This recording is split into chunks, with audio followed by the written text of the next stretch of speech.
ਸਤਿ ਸ਼੍ਰੀ ਅਕਾਲ ਬੇਟਾ ਜੀ। ਅੱਜ ਮੈਂ ਤੁਹਾਡੇ ਲਈ ਕਹਾਣੀ ਲੈ ਕੇ ਆਈ ਹਾਂ, ਸ਼ੇਰਨੀਆਂ। ਹੋਰ ਬੱਚੇ ਤੇ ਸੌਂ ਗਏ ਸਨ, ਪਰ ਸਭ ਤੋਂ ਛੋਟਾ ਅਜੇ ਜਾਗਦਾ ਸੀ।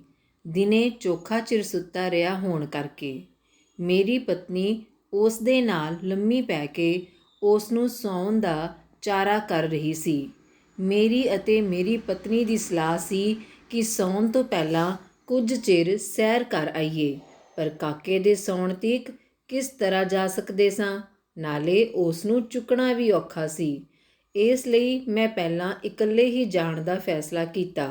ਮੇਰੀ ਪਤਨੀ ਮਗਰੋਂ ਆ ਕੇ ਮੇਰੇ ਨਾਲ ਰਲ ਸਕਦੀ ਸੀ। ਚੰਗਾ, ਮੈਂ ਚੱਲਣਾ ਵਾਂ, ਮੈਂ ਮੰਜੀ ਤੋਂ ਉੱਠਦੇ ਹੋਏ ਕਿਹਾ। ਜਦੋਂ ਸੌਂ ਗਿਆ, ਤੂੰ ਵੱਡੀ ਪਾਰਕ ਵਿੱਚ ਆ ਜਾਵੀਂ, ਮੈਂ ਉੱਥੇ ਹੀ ਹੋਵਾਂਗਾ। ਬਸ ਮੈਂ ਹੁਣੇ ਇਸ ਨੂੰ ਸੁਆ ਕੇ ਆ ਜਾਨੀ ਆਂ। ਗੱਲਾਂ ਕਰਦਿਆਂ ਕੋਲ ਨਹੀਂ ਸੌਂਦਾ। ਜ਼ਰਾ ਕੁ ਆਪ ਝੂਠੀ ਮੂਠੀ ਦੀਆਂ ਅੱਖਾਂ ਮੀਟੀਏ ਤਾਂ ਝੱਟ ਸੌਂ ਜਾਂਦਾ ਏ। ਮੇਰੀ ਪਤਨੀ ਨੇ ਮੈਨੂੰ ਤੇ ਆਪਣੇ ਆਪ ਨੂੰ ਤਸੱਲੀ ਦਿੱਤੀ। ਮੈਂ ਇਕੱਲਾ ਬਾਹਰ ਤੁਰ ਪਿਆ। ਮਾਡਲ ਟਾਊਨ ਦੀ ਇਹ ਸੜਕ ਦੇ ਦੋਹੀਂ ਪਾਸੀਂ ਮਕਾਨਾਂ ਵਿੱਚ ਬੱਤੀਆਂ ਅਜੇ ਜਗ ਰਹੀਆਂ ਸਨ। ਲੋਕੀ ਸੁੱਤੇ ਤੇ ਨਹੀਂ ਸਨ, ਪਰ ਸੌਣ ਵਾਲੇ ਜਾਪਦੇ ਸਨ। ਪਾਰਕ ਬਹੁਤ ਵੱਡੀ ਸੀ। ਹੇਠਾਂ ਸਾਫ਼ ਪੱਧਰੀ ਜ਼ਮੀਨ 'ਤੇ ਘਾਹ ਉਗਾਇਆ ਹੋਇਆ ਸੀ ਤੇ ਆਲੇ ਦੁਆਲੇ ਤਾਰ ਲੱਗੀ ਹੋਈ ਸੀ। ਲੰਘਣ ਲਈ ਵਿੱਚ ਕਿਤੇ ਕਿਤੇ ਖੱਪੇ ਛੱਡੇ ਹੋਏ ਸਨ। ਇੱਕ ਪਾਸੇ ਸੜਕ ਲੰਘਦੀ ਸੀ, ਜਿਸ 'ਤੇ ਜਗ ਰਹੀਆਂ ਬੱਤੀਆਂ ਪਾਰਕ ਵਿੱਚ ਚਾਨਣ ਸੁੱਟਦੀਆਂ ਸਨ। ਇਸ ਤਰ੍ਹਾਂ ਪਾਰਕ ਵਿੱਚ ਇੰਨਾ ਕੁ ਚਾਨਣ ਸੀ, ਜਿੰਨਾ 8 ਕੁ ਦਿਨਾਂ ਦੇ ਚੰਦ ਦਾ ਹੁੰਦਾ ਏ, ਤੇ ਸੜਕ ਦੇ ਕੰਢੇ ਉਤਲੇ ਦਰੱਖਤਾਂ ਦੇ ਲੰਮੇ ਲੰਮੇ ਪਰਛਾਵੇਂ ਪਾਰਕ ਵਿੱਚ ਡਿੱਗਦੇ ਸਨ ਤੇ ਕਈ ਥਾਵਾਂ 'ਤੇ ਹਨੇਰਾ ਕਰ ਰਹੇ ਸਨ। ਪਾਰਕ ਦੁਆਲੇ ਦੀ ਤਾਰ ਵਿਚਲੇ ਰਾਹਾਂ ਦਾ ਮੈਨੂੰ ਪਤਾ ਸੀ, ਪਰ ਇਸ ਵੇਲੇ ਰਾਹੋਂ ਲੰਘਣ ਦੀ ਥਾਂ ਮੇਰਾ ਤਾਰ ਟੱਪ ਕੇ ਹੀ ਜਾਣ ਨੂੰ ਜੀ ਕੀਤਾ। ਤਾਰ ਲੰਘ ਕੇ ਇੱਕ ਸਿਰਿਓਂ ਮੈਂ ਦੂਜੇ ਸਿਰੇ ਨੂੰ ਟੁਰ ਪਿਆ। ਪਾਰਕ ਵਿੱਚ ਇਸ ਵੇਲੇ ਮੇਰੇ ਬਿਨਾਂ ਹੋਰ ਕੋਈ ਨਹੀਂ ਸੀ। ਦੂਜੇ ਸਿਰੇ ਅੱਪੜ ਕੇ ਜਦ ਮੈਂ ਪਿਛਾਂਹ ਨੂੰ ਮੁੜਿਆ ਤਾਂ ਅਗਲੇ ਸਿਰੇ ਕੋਲ ਇੱਕ ਦਰੱਖਤ ਦੇ ਪਰਛਾਵੇਂ ਹੇਠ ਕੁਝ ਹੋਰ ਆਦਮੀ ਆ ਖਲੋਤੇ ਜਾਪਦੇ ਸਨ। ਕੁਝ ਨੇੜੇ ਆ ਕੇ ਮੈਨੂੰ ਦਿਸਿਆ ਕਿ ਉਹ 2 ਸਨ ਤੇ ਉਹਨਾਂ ਕੋਲ ਸਾਈਕਲ ਵੀ ਸਨ। ਇਹ ਤੇ ਕੁੜੀਆਂ ਸਨ। ਦੁਪੱਟੇ ਹੇਠਾਂ ਲਮਕ ਰਹੇ ਸਨ। ਇਹ ਇਸ ਵੇਲੇ ਸਾਈਕਲ ਲੈ ਕੇ ਖੜੀਆਂ ਇੱਥੇ ਕੀ ਕਰ ਰਹੀਆਂ ਨੇ? ਕਿਧਰੇ ਜਾਣਾ ਹੋਣਾ। ਪਰ ਇਸ ਵੇਲੇ ਜਦੋਂ ਮਾਡਲ ਟਾਊਨ ਦੇ ਸ਼ੌਕੀਨ ਤੇ ਬਹੁਤੀ ਦੇਰ ਤੱਕ ਜਾਗਣ ਵਾਲੇ ਲੋਕ ਵੀ ਸੌਣ ਨੂੰ ਫਿਰਦੇ ਨੇ, ਇਹਨਾਂ ਕਿੱਥੇ ਜਾਣਾ ਹੈ? ਹੁਣ ਫੇਰ ਮੈਂ ਪਾਰਕ ਦੇ ਦੂਜੇ ਪਾਸੇ ਜਾ ਰਿਹਾ ਸਾਂ। ਕੁੜੀਆਂ ਤੋਂ ਦੂਰ ਵਾਲੇ ਪਾਸੇ ਥੋੜ੍ਹੀ ਜਿਹੀ ਧੌਣ ਭੁਆ ਕੇ ਮੈਂ ਪਿਛਾਂਹ ਵੇਖਿਆ। ਕੁੜੀਆਂ ਉੱਥੇ ਹੀ ਖਲੋਤੀਆਂ ਸਨ। ਕੁਝ ਪੈਰ ਅੱਗੇ ਜਾ ਕੇ ਮੈਂ ਫੇਰ ਵੇਖਿਆ। ਕੁੜੀਆਂ ਅਜੇ ਵੀ ਉੱਥੇ ਹੀ ਖੜੀਆਂ ਸਨ। ਜਦੋਂ ਮੈਂ ਸਿਰੇ 'ਤੇ ਅੱਪੜ ਕੇ ਪਿਛਾਂਹ ਮੁੜਿਆ ਤਾਂ ਵੀ ਕੁੜੀਆਂ ਉੱਥੇ ਹੀ ਖਲੋਤੀਆਂ ਸਨ।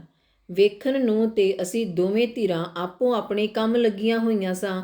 ਮੈਂ ਸੈਰ ਵਿੱਚ ਤੇ ਉਹ ਉਡੀਕ ਵਿੱਚ, ਪਰ ਮੇਰੀ ਸੈਰ ਦਾ ਭਾਵ ਉਹਨਾਂ ਦੀ ਉਡੀਕ ਦਾ ਅੰਤ ਵੇਖਣਾ ਸੀ, ਅਤੇ ਉਹ ਸ਼ਾਇਦ ਮੇਰੀ ਸੈਰ ਦਾ ਅੰਤ ਉਡੀਕ ਰਹੀਆਂ ਸਨ।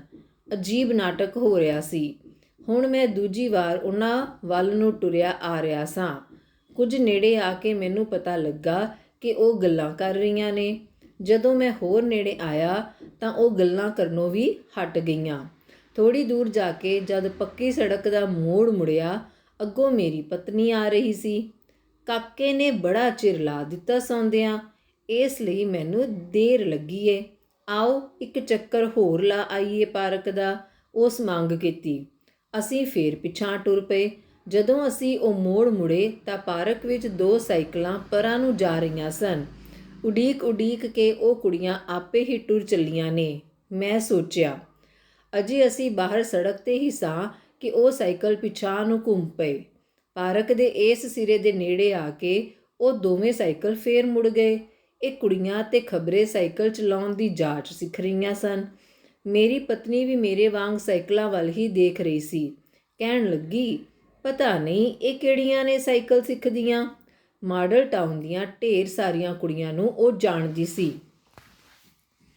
ਜਦੋਂ ਅਸੀਂ ਪਾਰਕ ਵਿੱਚ ਵੜੇ ਤਾਂ ਕੁੜੀਆਂ ਸਾਈਕਲਾਂ ਤੋਂ ਉਤਰ ਗਈਆਂ ਤੇ ਪਹਿਲੇ ਵਾਂਗ ਉਸੇ ਦਰੱਖਤ ਦੇ ਛਾਵੇਂ ਖਲੋ ਗਈਆਂ। ਮੇਰੀ ਪਤਨੀ ਉਹਨਾਂ ਕੁੜੀਆਂ ਨੂੰ ਪਛਾਣਨਾ ਚਾਹੁੰਦੀ ਸੀ। ਅਸੀਂ ਟਹਿਲਦੇ ਟਹਿਲਦੇ ਉਹਨਾਂ ਦੇ ਨੇੜੇ ਹੁੰਦੇ ਗਏ। ਜਨਾਨੀ ਨਾਲ ਹੋਣ ਕਰਕੇ ਮੈਨੂੰ ਉਹਨਾਂ ਦੇ ਨੇੜੇ ਜਾਂਦਿਆਂ ਕੋਈ ਡਰ ਨਹੀਂ ਸੀ। ਤੁਸੀਂ ਉੱਤਰ ਕਿਉਂ ਗਈਆਂ ਹੋ? ਇਹ ਤਾਂ ਸਰੋਜ ਤੇ ਵੀਨਾ ਨੇ। ਉਸਨੇ ਉਹਨਾਂ ਵੱਲ ਹੱਥ ਕਰਕੇ ਮੈਨੂੰ ਦੱਸਿਆ ਤੇ ਫਿਰ ਉਹਨਾਂ ਨੂੰ ਕਿਹਾ, ਚਲਾਓ ਚਲਾਓ, ਜ਼ਰਾ ਅਸੀਂ ਵੀ ਵੇਖੀਏ। ਥੱਕ ਗਈਆਂ ਵਾਂ, ਜ਼ਰਾ ਸਾਹ ਲੈ ਕੇ ਚਲਾਵਾਂਗੀਆਂ। ਜਿਹੜੀ ਉਹਨਾਂ ਵਿੱਚੋਂ ਸਰੋਜ ਸੀ, ਉਸਨੇ ਬਹਾਨਾ ਬਣਾਇਆ। ਇਹ ਆਪਣੇ ਆਪ ਨੂੰ ਮੇਰੀ ਪਤਨੀ ਦੇ ਬਹੁਤਾ ਨੇੜੇ ਸਮਝਦੀ ਜਾਪਦੀ ਸੀ। ਕਦੋਂ ਕੁ ਦੀਆਂ ਚਲਾਉਂਦੀਆਂ ਪਈਆਂ ਹੋ? ਮੇਰੀ ਪਤਨੀ ਨੇ ਉਹਨਾਂ ਦੇ ਥੱਕ ਜਾਣ 'ਤੇ ਪੁੱਛਿਆ। ਨਹੀਂ ਭੈਣ ਜੀ, ਅਜੇ ਤਾਂ ਅਸਾਂ 2-3 ਚੱਕਰ ਹੀ ਲਾਏ ਨੇ। ਉਂਝ ਸਾਨੂੰ ਸੰਗ ਆਉਂਦੀ ਏ, ਵੀਨਾ ਨੇ ਕਿਹਾ। ਸ਼ਾਇਦ ਉਸਨੇ ਬੁੱਝ ਲਿਆ ਸੀ ਕਿ ਮੈਂ ਹੀ ਉੱਥੋਂ ਸੈਰ ਕਰਦਾ ਗਿਆ ਸਾਂ ਤੇ ਇਸ ਲਈ ਠੀਕ ਦੱਸ ਦਿੱਤਾ। ਸੰਗ ਕਰਕੇ ਹੀ ਇਸ ਵੇਲੇ ਆਉਂਦੀਆਂ ਹੋ? ਹੋਰ ਕੀ ਕਰੀਏ, ਪਾਰਕ ਵਿਹਲੀ ਇਸ ਵੇਲੇ ਹੁੰਦੀ ਹੈ। ਤਿੱਖੇ ਜਵਾਬ ਦੇਣ ਲਈ ਗੱਲ ਫੇਰ ਸਰੋਜ ਨੇ ਫੜ ਲਈ ਸੀ। ਤੇ ਇੰਨਾ ਤੁਹਾਨੂੰ ਕੀ ਚਾਅ ਚੜਿਆ ਏ ਸਾਈਕਲਾਂ ਦਾ? ਅੱਧੀ ਰਾਤੀ ਲੁਕ ਕੇ ਸਿੱਖਦੀਆਂ ਫਿਰਦੀਆਂ ਹੋ। ਨਹੀਂ, ਚਾਅ ਕਾਹਦਾ ਏ, ਬਸ ਲੋੜ ਏ। ਲੋੜ ਕੀ? ਹੁਣ ਸਾਈਕਲਾਂ 'ਤੇ ਪੜ੍ਹਾਉਣ ਜਾਇਆ ਕਰਿਓਗੀਆਂ। ਹਾਂ, ਵੇਖੋ ਨਾ ਭੈਣ ਜੀ, ਵੀਨਾ ਫੇਰ ਸਮਝਾਉਣ ਲੱਗੀ। ਪਹਿਲਾਂ ਘਰੋਂ ਟੁਰ ਕੇ ਅੱਡੇ 'ਤੇ ਜਾਓ, ਫਿਰ ਬੱਸ ਤੋਂ ਉਤਰ ਕੇ ਟੁਰ ਕੇ ਪਿੰਡ ਅੱਪੜੋ। ਸੜਕ ਤੋਂ ਮੀਲ ਦੂਰ ਪਿੰਡ ਨੇ ਜਿੱਥੇ ਅਸੀਂ ਪੜ੍ਹਾਉਂਦੀਆਂ ਵਾਂ।